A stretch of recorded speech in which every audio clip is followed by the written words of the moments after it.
remercier le conseil municipal,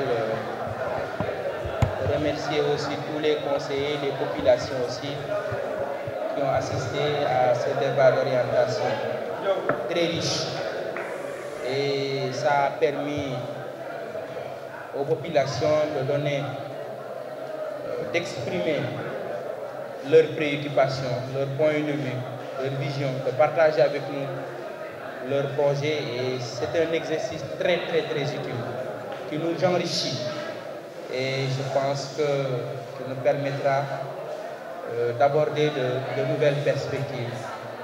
Et pour les perspectives de 2024, je pense qu'on restera dans le cadre de vie. Le cadre de vie est très important parce que c'est ce cadre de vie qui nous permettra de changer radicalement le visage de Thiès, de transformer de manière radicale le visage de Thiès. Et je peux vous dire aujourd'hui que les plans de Michelan, de la promenade et de là où se situe Kadior Glace sont déjà disponibles et que nous avons pu mobiliser l'argent. Donc pour 2024, il s'agira d'engager les travaux sur le Michelan, le promenade, donc au niveau de la promenade et aussi au niveau de là où se situe l'espace où se situe Kadior Glace, dans cet espace que nous voulons faire de cet espace un espace pour les enfants. Et nous allons aussi, au niveau toujours de nos priorités sur 2024, le renforcement de l'éclairage public.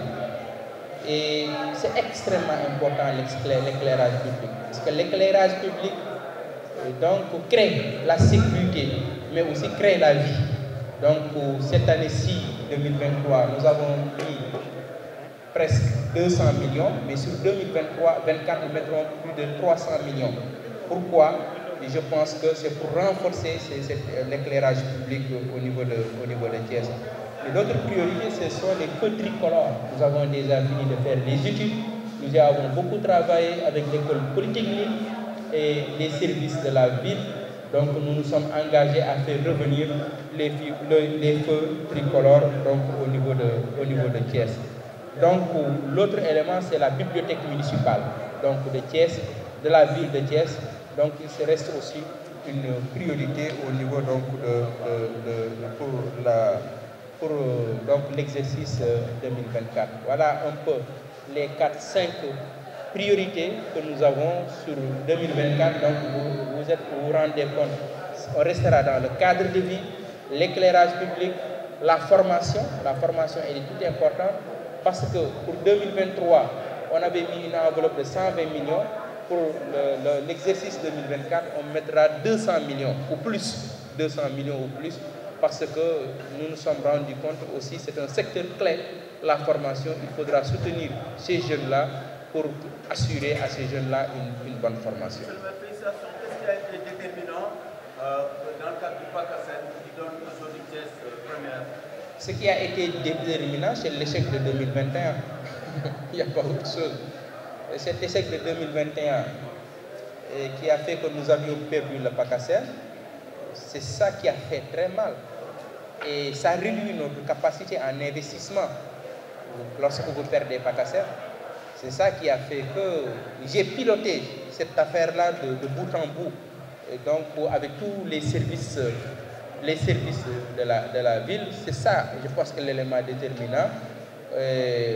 Aussi, l'autre élément déterminant, je dis, c'est la gouvernance. Parce que vous savez, le grand problème de toutes les collectivités au Sénégal, c'est la maîtrise de la masse salariale. Je peux le dire, l'un des rares maires au Sénégal à avoir une maîtrise de cette masse salariale. Parce que l'administration sait bien que je ne fais pas de recrutement clientéliste. Et pourtant, je suis un maire politique. J'aurais pu recruter tous Galawar là, les amener. À partir de ce moment, je ne serai pas premier au niveau de PACASEN. J'aurais pu faire comme tout le monde. Mais je suis d'une autre génération. Oui. Donc, j'amène une autre politique, une nouvelle politique. Ma responsabilité, c'est de reconstruire l'administration de la ville, c'est de rebâtir l'administration, c'est de laisser une administration capable de porter la ville de Thiès dans les 30 prochaines années. C'est ça ma responsabilité. C'est la vision, c'est l'ambition que j'ai pour cette ville-là. Oui, mais des efforts de part et d'autre. Donc, oui, le personnel fait des efforts, mais je le dis et je le répète, si vous prenez ceux qui sont au niveau de ce personnel, c'est la politique qui les a amenés là. Il n'y a aucune école au Sénégal où l'on forme les agents municipaux. Quand je suis venu en tant que maire, je les ai tous laissés au poste qu'ils occupaient. Certains, je les ai même renforcés. Je les ai mis à l'aise pour qu'ils travaillent. Donc, vous voyez, donc j'ai créé un cadre de sérénité pour qu'ils puissent s'épanouir. Nul n'a été inquiété dans cette ville pour ses convictions politiques. Et pourtant, c'est la politique qui m'a amené là où je suis. Là où je veux aller aussi, c'est la politique qui m'amènera là-bas. Et pourtant, je les ai laissés. Ils sont tous à l'aise avec leurs convictions politiques et avec leurs choix politiques. Et je les respecte tels qu'ils sont, pourtant. Et maintenant, je pense qu'on a fait des efforts, surtout dans le cadre du recouvrement, il faut le dire. Et les EG me disaient, au niveau de la perception, la ville de Thiès va battre des records cette année-ci. Mais tout ceci va renforcer la ville pour que la ville puisse davantage investir, aller dans l'investissement et refuser. Moi, je suis un maire qui refuse de rester dans le fonctionnement simplement. Ce qu'il y a avec ces agents-là, le gouvernement, je pense que la réponse doit venir du gouvernement. Si le gouvernement fait un effort, nous, les maires, on payera les salaires à ce niveau. C'est ce que je peux dire sur ces questions-là.